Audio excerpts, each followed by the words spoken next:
Okay, our question this week. My 6 and 4-year-olds get aggressive with each other, and I have a hard time managing those situations.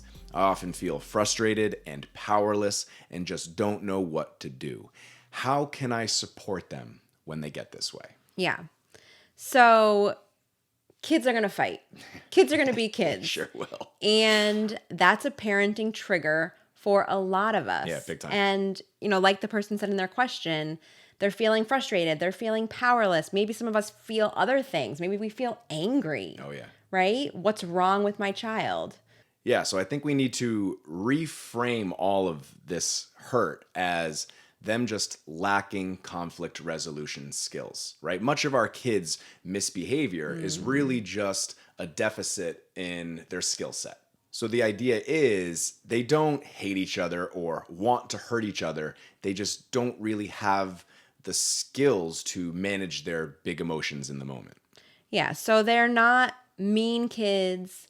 They're not going to grow into these mean adults that hate each other, never talk to their family ever again, right? As adults and as parents, we have this tendency to sort of forecast what's going to happen in the future. And sometimes it doesn't always look pretty. Yeah, no. We just got to keep in mind, they are kids. And when it comes to stuff like this, with an inability to regulate emotions, we just have to constantly remind ourselves their prefrontal cortex, the space that we use to quite literally regulate our emotions, is under development, right?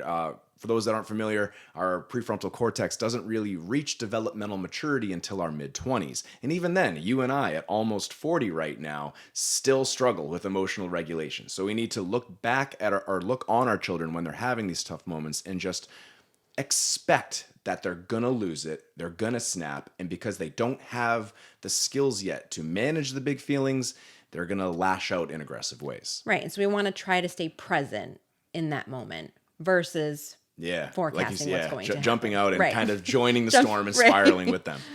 So, what can we do, right? How can we manage these kinds of situations when our kids hurt each other? Yeah, so I think we want to recognize that our kids are dysregulated in this moment, and they quite literally can't access that ability to collaboratively solve problems. Yeah. So our job as their parents is, I think, two things.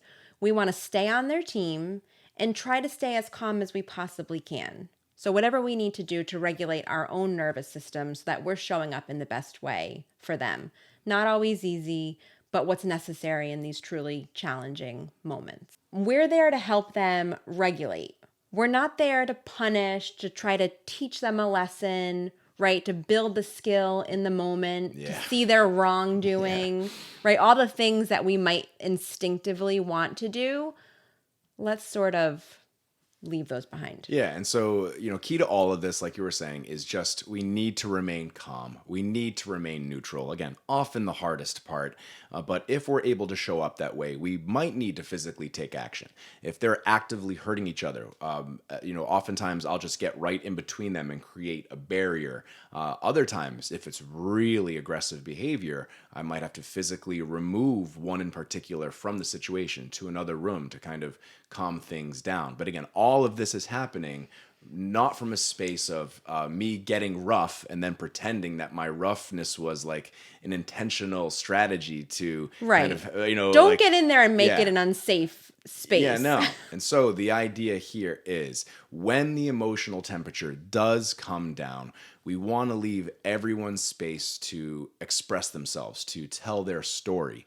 And everyone should be given time to have their feelings and have their story not only heard, but validated, right? There's no doubt that the two kids within the conflict are going to disagree with each other's stories. That's right. Just, don't take sides. You don't take sides. You believe everyone's story. And again, you can still validate while maybe personally disagreeing. And this is an important thing for us to remember and for our kids to learn. Mm-hmm. I think what we need to focus on here is that we're not trying to develop these cooperative problem-solving skills in the moment, right? So proactively, what do? Right. We want to model this for them. We're modeling what collaborative problem-solving looks like. Yeah. Probably through play. Yes. Again, that's less threatening. We're going to be building skills at a quicker rate than we would Yeah. if we're just verbally going through it with them, Yep. right? We want to engage in cooperative play that requires teamwork. They're needing to work together to solve some sort of problem. Yeah. They're on the same team. Yes, and so I think that's the big kind of takeaway lesson here. In those times outside of the hot moments, when we're trying to be proactive, we want to help them practice getting on and then staying on each other's team. And so, like you said, play. The learning channels are open. The brain is online, ready to soak up all of life's lessons. So we often do a lot of fort building. This is such this kind of collaborative play where we have to work together. You can give them some sort of household chore that they could work on together. We're coming off of winter. You could get them outside building a snowman. These are skills that require them to communicate with each other, to coordinate with each other, and will help them get practice developing these skills of flexibility and compromise. So those moments, and for us, it's almost they're fighting over something much of the time. Yeah. They won't do that because they've practiced these skills where they can be more cooperative and collaborative. Right. So really, we're building opportunities for it to be them against some sort of problem, against some sort of task. So they begin to see themselves as more of this united front versus divided by Something. whatever it is that's We're happening for always them. on each other's team. Right.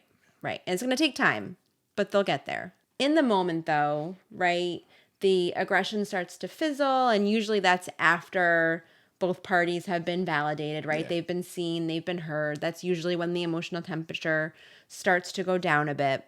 We can offer them confidence, right? We talk a lot about strength based. Yeah. How do we show our kids that we really believe in what they're able to do? So we might be able to sort of step aside and say something like, I know you guys can solve this problem together. So you're showing them that you really believe that they can do it. Yeah. And you're giving them the space to try. Yeah. And so we often will have the urge to come into these situations to dish out some sort of punishment or some sort of negative consequence. But when we really think about it, we all know very well punishing is not a way to develop skills. And really, punishing is when we have nothing left in our toolkit. Yeah. So let's build up that toolkit so we have more things to access to help our kids. Yeah, I love it.